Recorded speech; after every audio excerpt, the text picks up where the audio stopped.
Business owners love to be in that position of total control. They want access to capital. Successful business owners, they have a strong bias to take action. Decide fast, act fast. That's one of our core values inside of our business. Gather data, decide quickly, move quickly. I wish that everyone could pass away once for a week and see the problems that they leave behind.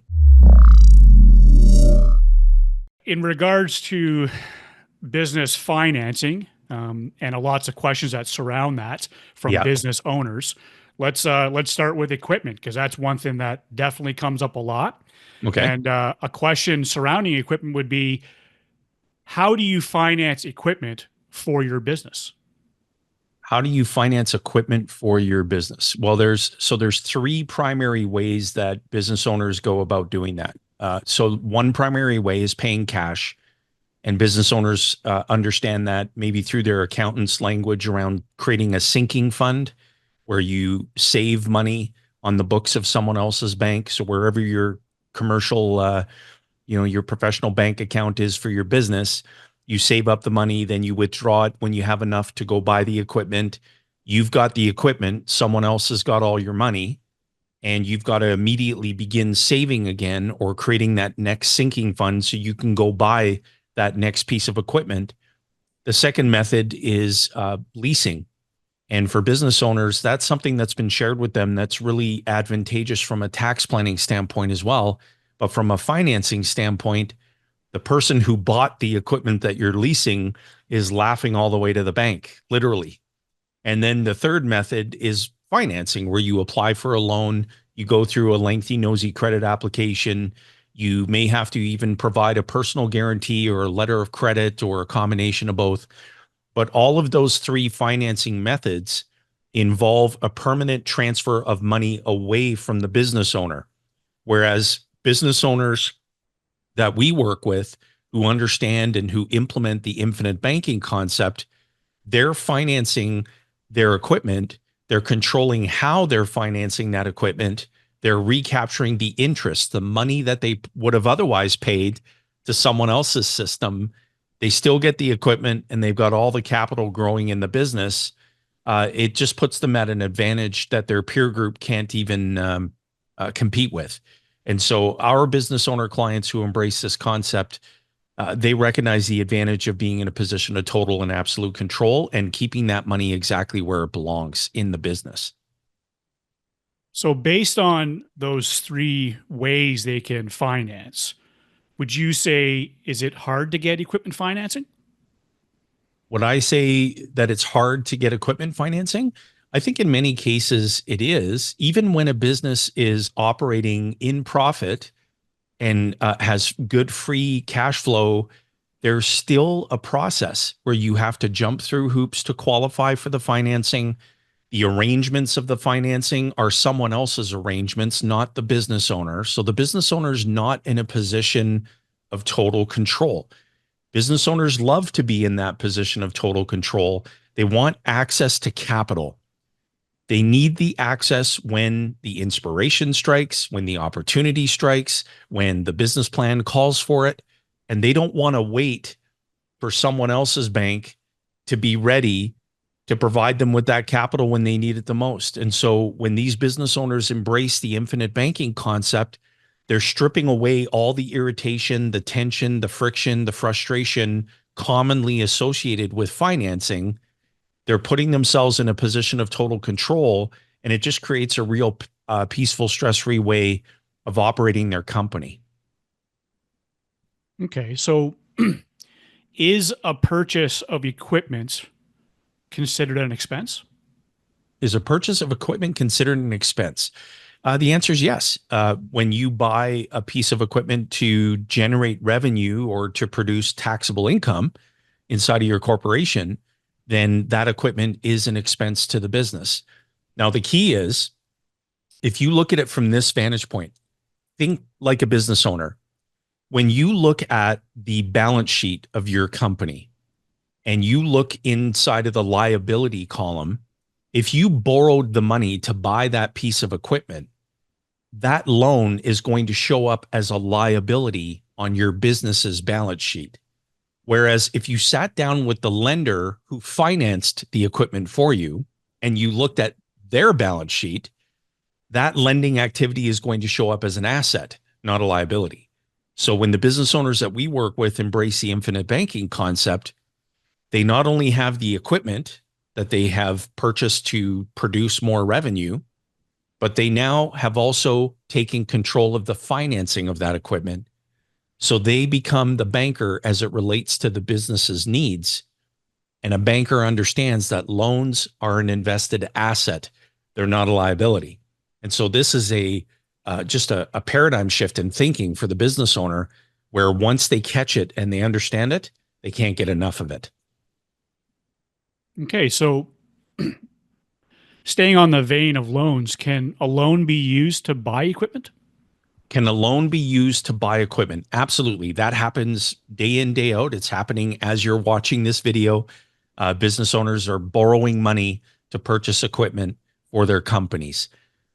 The key here is who is in a position of control as it relates to that borrowing. You go to someone else's bank, you go through a lengthy nosy credit application, you have to provide personal guarantees. You're essentially agreeing to someone else's repayment schedule, someone else's loan terms. If you default for any reason, you not only ruin the credit, but you also lose the equipment.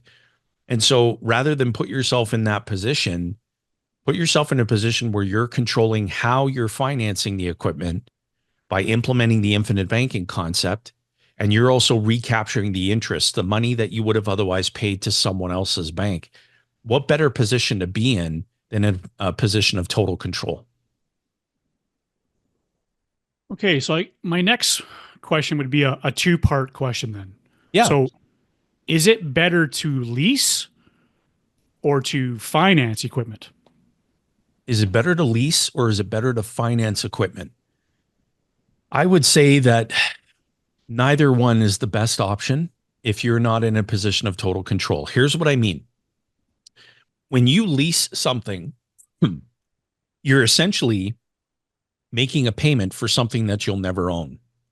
And every payment that you're making is passive income to someone else. And you never own that item that you're leasing. So either leasing is a great idea, or the person who purchased what you're leasing is laughing all the way to the bank and they know something that you don't. And when you finance something, that also involves making a monthly payment onto the books of someone else's system. You can't reuse the money. You can't earn interest on it again. It's gone. But everybody positions this with the business owner as a tax advantage. But we're thinking in terms of capital, not tax.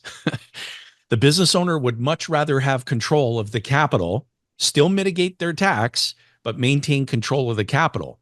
We don't want money being transferred away from the company where it can't be used again. We want the business owner to be in a position of control. So when you finance the equipment, but you do that through the device of the infinite banking concept, you're never losing control of capital. You always have ready access to it. When a business owner hears that, they grasp it conceptually very quickly because they've all experienced the frustration and the tension of having to go the other route.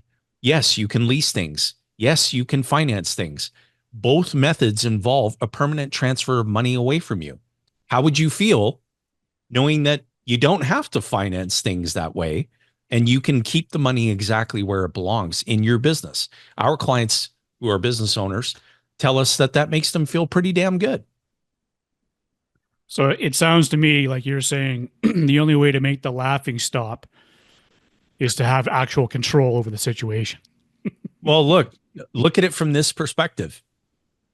You've got four characters in the financial play. You've got the depositor, the borrower, the banker, and the bank owner. The business owner is not one of the four characters in the financial play. The business owner is the borrower and the depositor, but the business owner is not the banker or the bank owner. And the character who's making the most money, understandably so, is the bank owner. So you as a business owner, you're making a pretty decent living in whatever your business is. But believe me, the banker and the bank owner are doing really, really good because you're making the wheels of their business turn because all your money is flowing through the books of their system, not yours, regardless of what business you're in. So when you put yourself in a position to become the borrower, the depositor, the banker, and the bank owner, and in addition to that, you still own your business, you create a real peaceful, stress-free way of life financially, and you keep the capital where it belongs in your business. And you become the character making the most money. Understandably so. Isn't that good? That is good. Like, is there anything stupid about doing that? No. Business owners got into business. They built a company because they want freedom. They didn't sign on to become a business owner so they could experience the frustration and the headaches of having to deal with some fat cat banker who needs to scrutinize every decision that they make as it relates to expanding and growing their company. That has nothing to do with creating more freedom. They want Yeah, control. that sounds like zero control to me. Right. And so put yourself in the shoes of a business owner who's in a position of total control. Mm. And I'll show you a business owner who's saying, man, what a peaceful, stress-free way of life it is to handle these financial matters as it relates to my company. What would you say is the best type of loan to use for business equipment? What would I say is the best type of loan to use for business equipment? A policy loan from a life insurance company, ideally a reputable mutual life insurance company.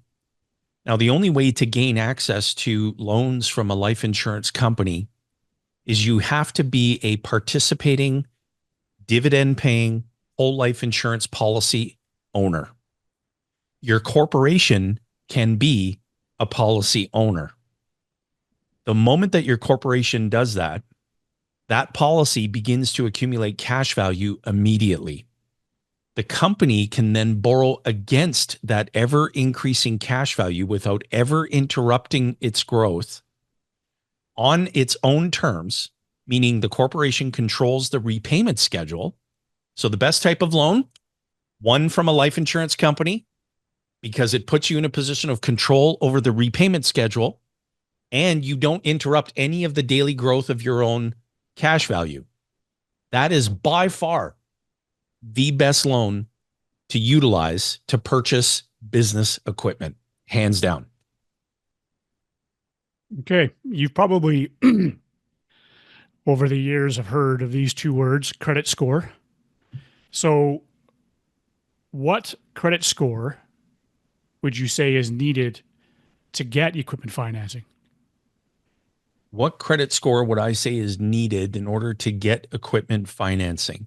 Well, when you're dealing with a conventional bank, they're going to look at what's called your FICO score to gauge whether or not you're worthy of credit.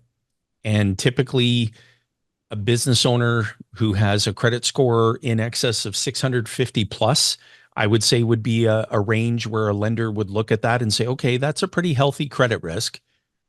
You can flip the script entirely. If you implement the infinite banking concept, which I'm speaking about the process that's outlined in this 92-page book titled Becoming Your Own Banker. This is my original copy. It's 16 years aged, as you can tell. But this book changed my life completely. So you can flip the script entirely. When you implement the infinite banking concept, your FICO score, your credit score doesn't matter because you have ready access to capital on demand on your terms. And the loans that you access from the life insurance company are not reported to TransUnion. They're not reported to Equifax. And there's no score required to get access to the capital. So that to me is far better than trying to worry about gauging what a credit score is so that I can not only borrow from someone else's bank, but transfer all my money permanently away to that other person's bank. I don't want to be in that position. I want to be in a position of total and absolute control, and the infinite banking concept keeps me there. So, if you're utilizing the tool and the right tool, your credit score won't matter. Yeah, and the right tool is dividend paying whole life insurance, ideally with a reputable mutual company. Now, what about credit cards? Would you say that there are cons to utilizing credit cards to fund a business? Oh, that's a really good question. Would I say that there are cons to utilizing credit cards to finance a business? Yes. One, first and foremost, is the human condition. So when you find yourself in a position where your expenses are rising to equal income, even in the situation where you're a business owner, and you begin to tap into credit because you need it, because there's not enough free cash flow to finance the things that your business needs, that can be a pretty slippery slope if you don't have the necessary discipline to manage that financial activity effectively. And not to mention, most credit cards are charging double digit interest rates. There's a far better way than credit cards. And that better way is the infinite banking concept, hands down. And the best way to develop an understanding of what the infinite banking concept is, first and foremost, is to get your hands on a copy of this book titled Becoming Your Own Banker. It's sold 550 plus thousand copies for a reason. The concept works. And so credit cards are a tool. You can accumulate points. You can, take advantage of a 30 plus day float where you don't have to utilize your own capital to take care of whatever that investment or purchase is. But boy, that can become a pretty slippery slope if you don't have the discipline to manage it effectively. Okay, so we've talked a bit about business equipment, which is Yeah. one side of a business, especially if they're, equipment heavy. Yeah. But let's shift to business funding. So just, Okay. funding for a business in general. Okay. So there might be some similarity in these questions, but now we're talking about, more so capital. Okay. So how can I get money to expand my business? How can you get money to expand your business? Well, there are a number of resources that you can tap into. So you can tap into the conventional banking system. So you can meet with a banker, describe the existing state of your business, where your business is headed. Banks love to lend capital to expanding companies. You can work with economic development corporations or SBA type organizations where their mandate is to help small businesses expand, and they have ready access capital on favorable terms. But you need to have a business that's obviously razor sharp operationally, in profit, generating some free cash flow, or you might be on a path to that profitability or free cash flow. Recognizing that regardless of what the options are, there's a process. There's a process of applying, going through underwriting, and qualifying to get access to someone else's pile of money. A third method, an alternative method that is gaining increasing popularity, understandably so, is the infinite banking concept. This is a concept that was developed by my late mentor, the late R. Nelson Nash, who wrote the number one best-selling book titled Becoming Your Own Banker. And the infinite banking concept, the essence of it is to control how you finance all the things that you need, including expanding your business, and being able to do that from a position of control. And as a business owner myself, having a family group of companies, we have 13 businesses in our family group of businesses, we need access to capital. And whenever we've had to deal with a conventional bank or an economic development corporation, small business loan administrator, that process was a lot more tense and a lot more friction based than the infinite banking concept, which is a very peaceful, stress-free way of expanding our companies. So if I had to choose one or the other, it would definitely be the infinite banking concept, hands down. So there's definitely better ways to increase a company's capital or access to capital than commercial banks. Oh, 100%. There's private investment, right? You can seek investment where people are going to put up capital in exchange for an ownership interest in your business, and maybe a voting interest or a non-voting interest. And that works for a lot of people. Just look no further than how Jeff Bezos initially built Amazon.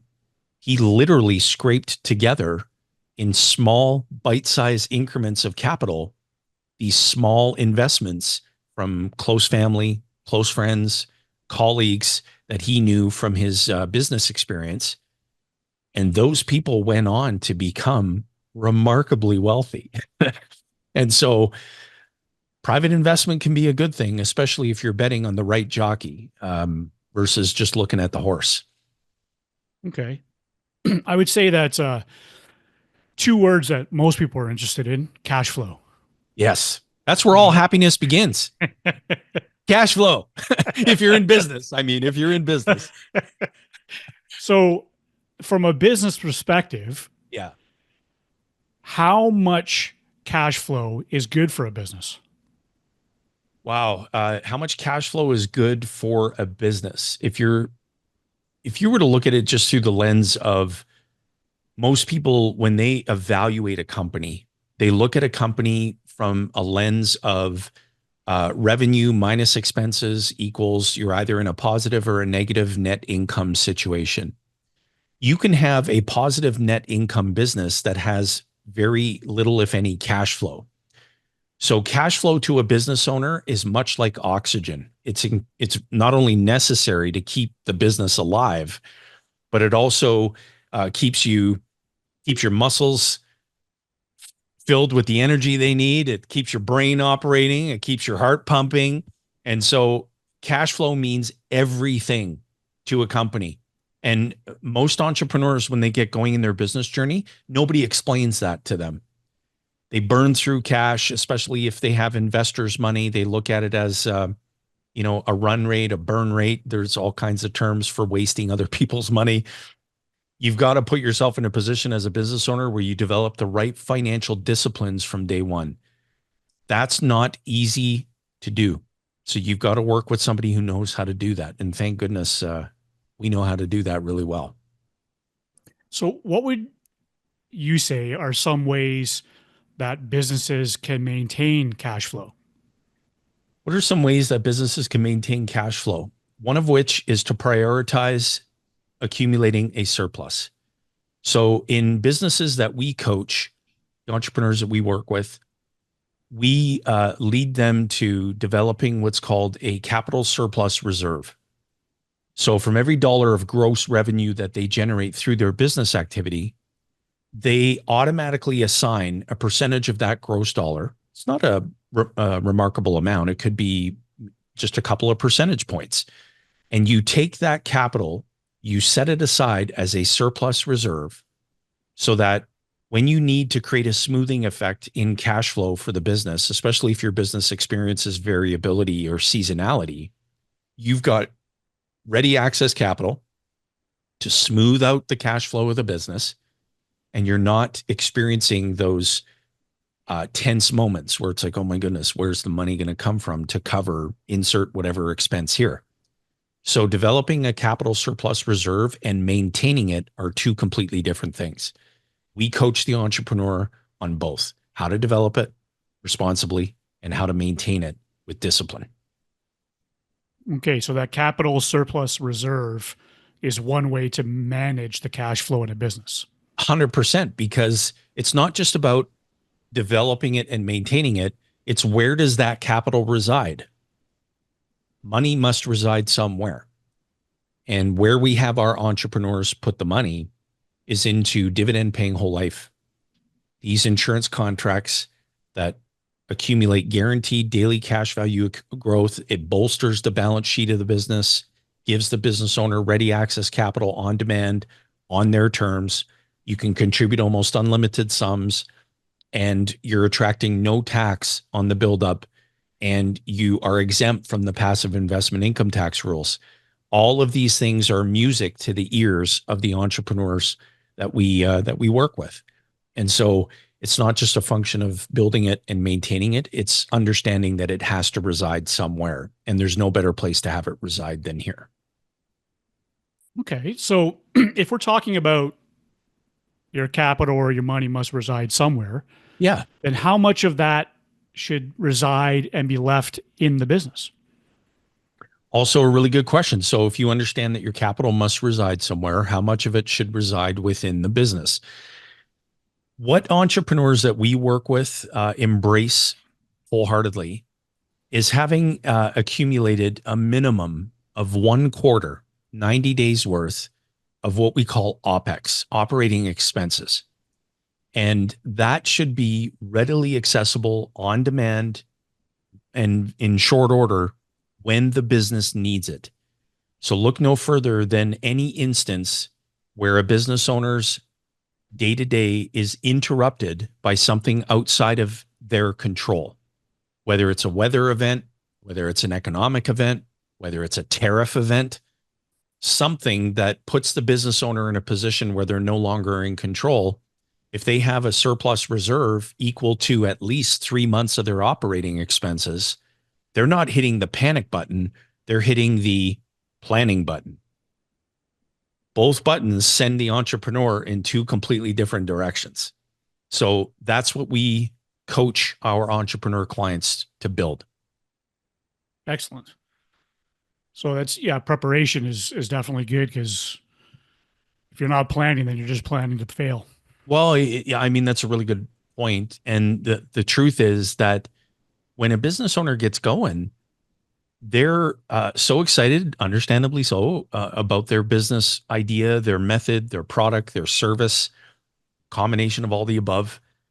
And they get really, really focused on growth. We need to grow. We need to expand. We need to scale the company.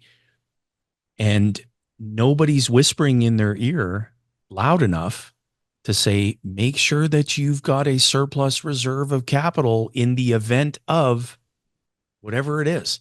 So when the sky starts falling with the entrepreneurs that we coach, they're not reaching for their hard hat. They're reaching for their capital surplus reserve. And thank goodness they've got it, because keeps stress at bay. Now this question will be obvious to a lot of people, but Yeah. sometimes not everyone. What happens when a business has no cash flow? What happens when a business has no cash flow? Outside of the fact that the business owner is probably going to need blood pressure medication, there's got to be a reality check. Conversation needs to occur. And typically, business owners often find themselves sitting in a corner talking to themselves, right? Because they don't have someone to lean on to say, I need help, because they may view that as a sign of weakness. That's a sign of strength to step up and say, I'm in a cash flow crunch. I need some help because I don't know the how. I'm not sure how to navigate through this. That's why we rely heavily upon the philosophy of who, not how. The entrepreneur needs to stand up and say, okay, who possesses unique capabilities to help me get through this how? The entrepreneurs that we work with, they know exactly who to call, because we would have raised the warning flags long before they got themselves in that situation. But believe it or not, we do have entrepreneurs who connect with us that we've never coached, we've never met with, but they say, look, we understand and are learning that you guys are really good at coaching entrepreneurs. We're in a bad spot. We need some help. And we can begin to guide them to solution and guide them to a much bigger future. So if you find yourself as an entrepreneur in that situation, get connected with the right person on my team without hesitation. You can't afford to wait, literally. So we've talked equipment, capital, Yep. cash flow, all the exciting stuff, the purchasing and the dollars moving back and forth. At some point, a new business owner is going to ask themselves, how can I take money out of my corporation? Yes. Well, so yeah. Okay. You said it best. Yeah. At some point, the business owner is going to ask himself or herself, how soon can I take money out of the corporation? If you have the right plan and you are structured properly, you should be accessing capital from the corporation from inception. You just have to understand how to structure your affairs properly so you can do that. But when you are in a position to begin accessing capital, most business owners are taught there's only two ways to do it. You either get it through the form of a wage, like whether you're in America, W-2, or in Canada, T4, or taxable dividends. But when the business owner is introduced to a third method, which It's been around since Jesus was a cowboy. You'll learn how to gain access to capital from your corporation in a way where you save tax significantly. You're playing by all the rules from a tax perspective. You're in bounds 100%, but you're doing it in such a way where you're never interrupting the growth of capital inside of the company. So you're not depleting the company of any of its valuable resource called money, but you're still getting ready access to capital. You're just doing it differently. And the best way to discover how to do that is to get connected with the right person on my team. So it sounds like there is a better way Oh, to my pay goodness, yourself yes. other Yeah. than a salary or dividends. 100%. Yeah. Yeah. And that's the thing. I can't figure out why business owners have only been taught two methods of doing it. There's a third method, which is,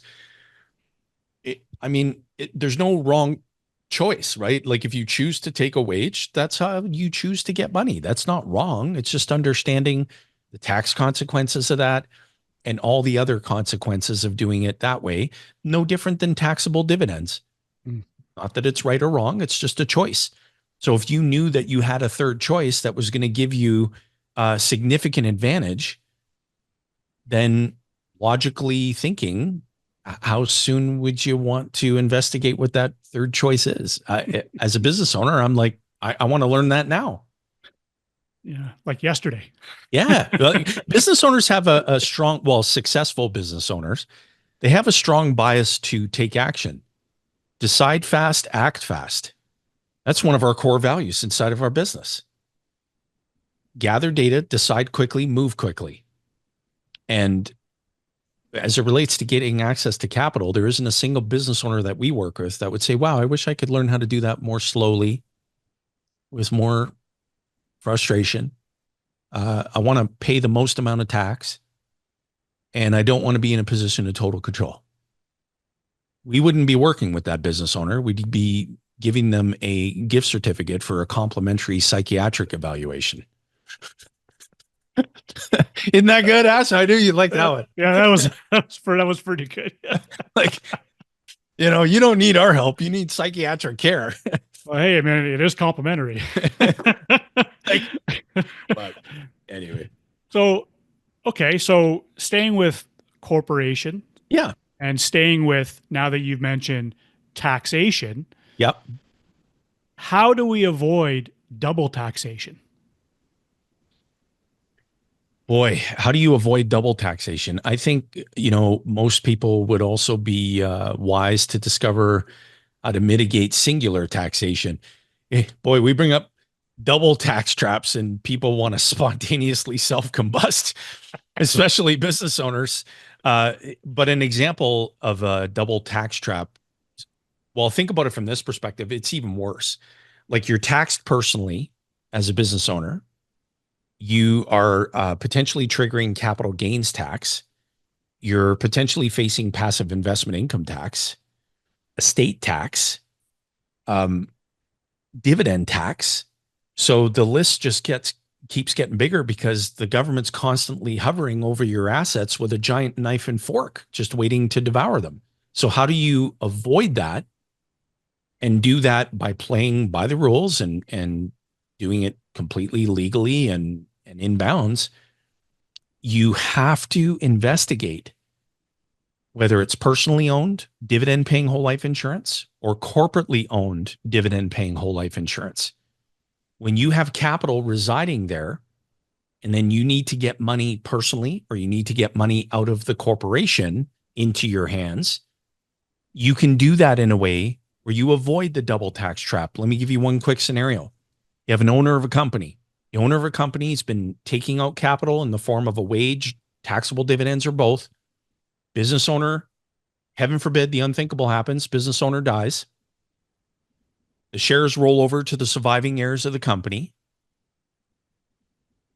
They can't get money out of the business without triggering tax. And the estate's got to deal with the value of that deceased person's ownership interest in that company. Whereas when you introduce the dividend paying whole life insurance contract, the corporation, in this case, receives death benefit proceeds. That gives rise to the capital dividend account. The surviving heirs or shareholders can get that value out of the company in the form of tax-free capital dividends. So let's tap into simple logic. I can either deal with things while I'm alive in a fully taxable or a tax-advantaged way, and I can deal with things in terms of my final affairs in such a way where my surviving shareholders can deal with fully taxable or never taxable. Which one do you think is worth exploring?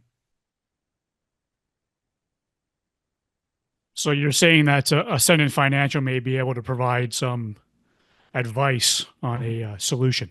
Yeah, not only advice, but a path forward, a way to structure things properly. And look, these are exemptions that exist within the tax code. And with dividend paying whole life insurance contracts, it's the greatest exemption that exists within the Canadian and American tax codes today. There's no greater exemption. So how much less do you want to take advantage of that exemption?